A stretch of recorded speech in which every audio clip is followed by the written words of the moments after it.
Mesdames et messieurs, ces événements de la nuit sont évidemment à remettre dans la perspective du conflit plus large qui se joue dans la région et l'histoire plus longue, et en particulier depuis les attaques terroristes du 7 octobre 2023 et la guerre en cours à Gaza.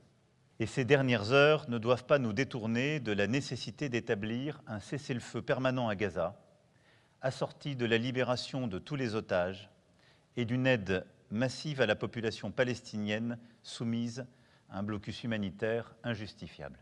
Je viens ici de rappeler tout ce que nous avons à faire et la gravité de la situation depuis cette nuit, mais ceci en aucun cas ne doit nous faire oublier Gaza.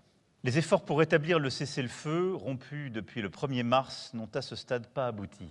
Pourquoi? Parce que cette logique militaire, celle de l'occupation, des déplacements, du siège, ne mène nulle part, si ce n'est à un conflit permanent. Pour arrêter la guerre, il faut redonner une perspective de paix afin de bâtir les deux États et assurer la paix et la sécurité pour tous.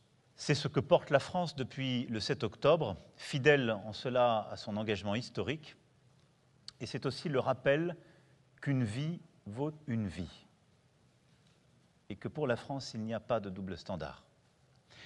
C'est par cette exigence que seront restaurées la paix et la sécurité régionale.